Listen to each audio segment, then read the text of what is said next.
Bismillahirrahmanirrahim. Assalamualaikum warahmatullahi wabarakatuh. Alhamdulillah huwaladzi arsala rasulahu bil huda wa dini haqq liyudhhirahu 'alad dini kullih walau karihal musyrikun walau karihal munafikun wa kafa billahi syahida. Asyhadu an la ilaha illallah wahdah la syarikalah wa asyhadu anna muhammadan abduhu wa rasuluh la nabiyya ba'da. Alhamdulillah, kita bersyukur kepada Allah pagi yang sejuk dan dingin kali ini kita tetap diberikan hidayah, kekuatan untuk melangkahkan kaki kita ke Masjid Raya Khatib Sulaiman ini, dan tentunya kita pun bersyukur hari ini kita diberikan kesehatan, diberikan kekuatan, dan juga tentu kita bersyukur peluang waktu yang Allah berikan ini kita manfaatkan untuk meningkatkan keimanan dan ketakwaan kita. Rasa syukur selalu diingat-ingat karena terkadang kita lupa, terkadang kita khilaf bahwasanya Allah begitu banyak memberikan dukungan kepada kita semua.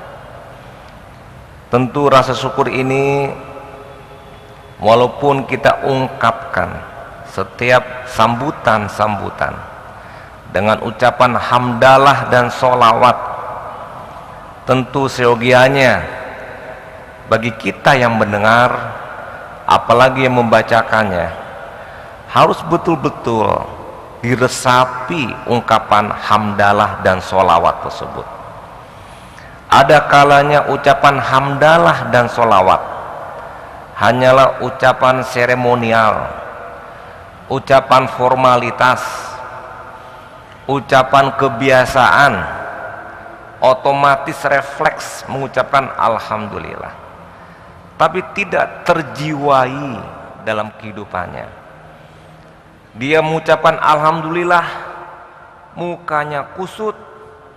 Dia mengucapkan alhamdulillah, mukanya termenung, memiliki beban masalah,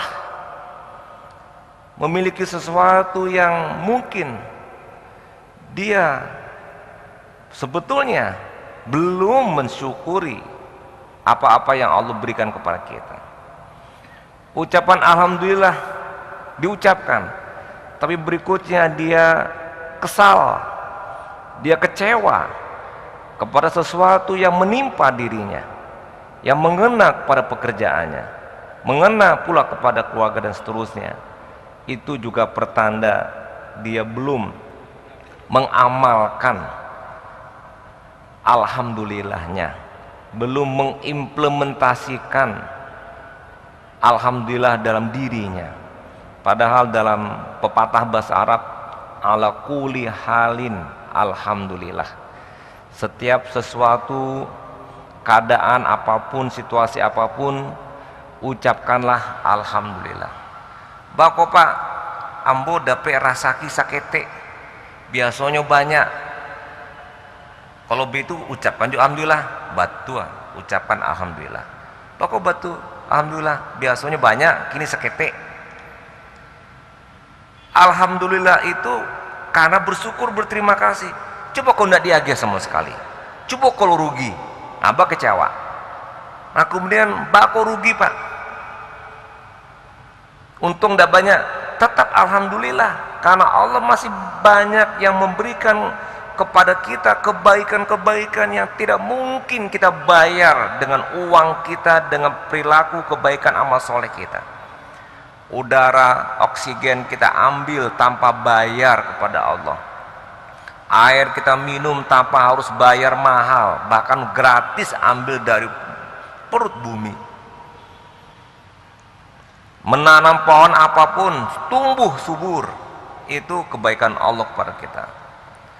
Alam taro anallaha sakhkhara lakum ma fis samawati wal ard wasbagha alaikum nikmah zahiratan wa batinah wa minan nasi majudadillahi bigru'im wala hudan wala kitabim mubin.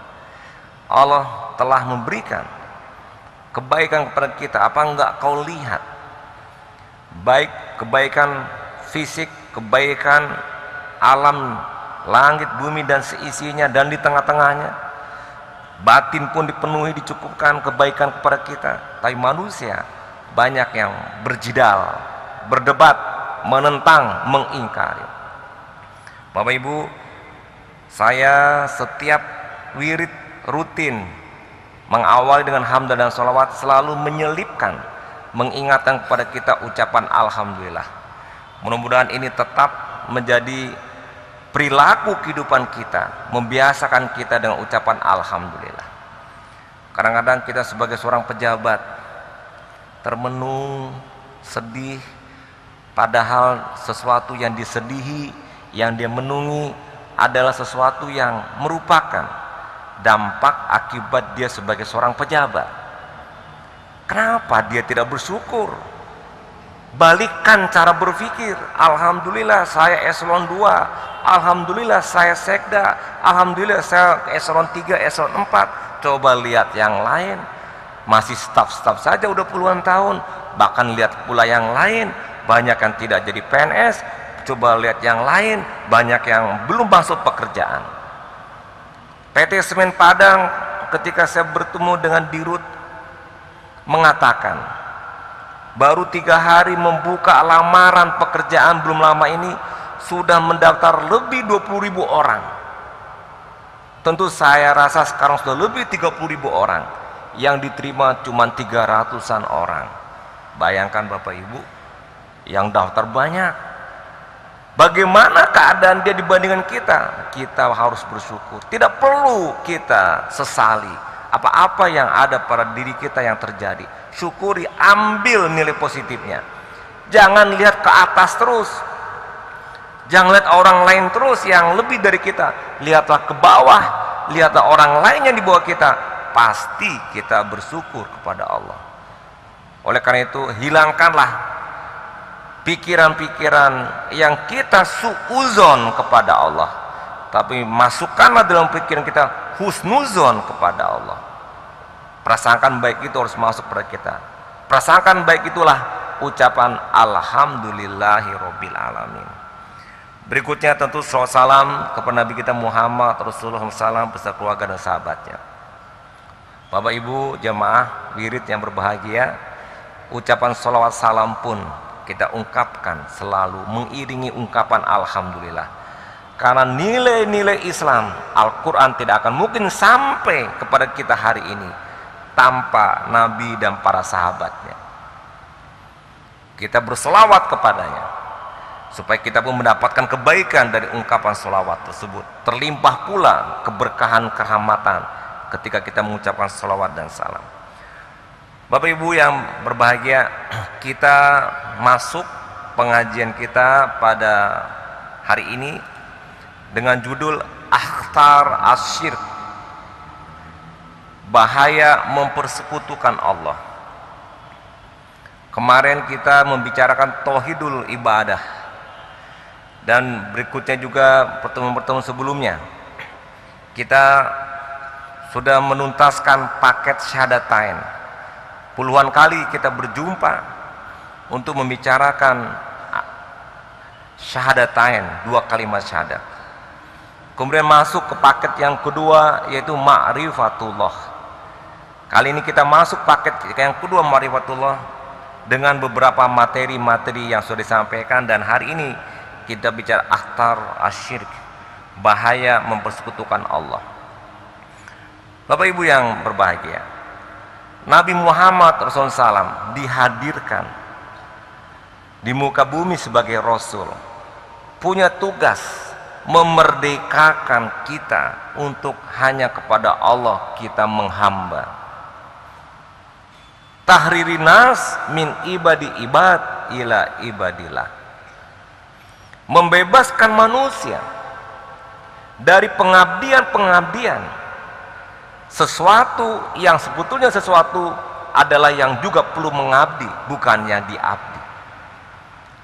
Artinya datangnya Islam memerdekakan kita, itu artinya kita melawan syirik, karena syirik itu adalah menjadikan tandingan-tandingan Allah, membuat kita tidak merdeka, membuat kita terpenjara, membuat kita terjajah, membuat kita tersekat, terhambat, tidak mampu dan tidak bisa mengekspresikan karena kita tidak merdeka. Rasulullah SAW diutus untuk memerdekakan kita. Tahririnas, membebaskan manusia min ibadi ibad ila ibadil. Itu tauhid, dan itulah intinya agama. Tauhid, la ilaha illallah. Tidak ada Tuhan yang diabdi, yang disembah, yang dipuji, yang dipuja, yang dicintai, yang diridhoi, yang dirujuki kecuali Allah saja. Itu bentuk kemerdekaan. Bapak Ibu, coba kita lihat Undang-Undang Dasar Negara Republik Indonesia 1945 dalam pembukaannya menentang penjajahan. Ini nilai universal. Seluruh dunia dan seluruh bangsa-bangsa menentang penjajahan. Artinya dia ingin bebas, ingin menentukan diri sendiri, ingin menentukan hidupnya, ingin menentukan bagaimana jalan negara bangsanya tanpa dijajah, dikooptasi, diambil oleh pihak lain. Merdeka, begitulah bunyi slogan yang kita inginkan. Begitu pula Islam jauh hari, kemerdekaan yang asasi. Walaupun mereka mengatakan merdeka dari orang, tapi dia masuk kepada penjajahan orang lain, masuk penjajahan kepada yang lain-lainnya, mungkin bukan orang. Itu namanya syirik. Bagaimana suasana kebatinan, kejiwaan kita kalau kita tidak merdeka? Kita bisa merasakan dihamba oleh sesuatu, dan sesuatu itu bukan kepada Allah, dan banyak lagi yang tempat-tempat kita hambakan, tempat-tempat yang kita minta tolong, tempat-tempat atau orang-orang yang kita rujuki untuk kita minta tolong. Sementara minta tolong itu hanya kepada Allah saja. Iyyaka na'budu wa iyyaka nasta'in. Itu ungkapan yang sering kita baca, selalu kita baca. Hanya kepada Engkau aku mengabdi, hanya kepada Engkau aku minta tolong. Ketika kita minta tolong pada yang lain, baru syirik. Dan bahaya syirik itu besar sekali Bapak Ibu. Mendapatkan kebahagiaan kalau kita memperturutkan hawa nafsu.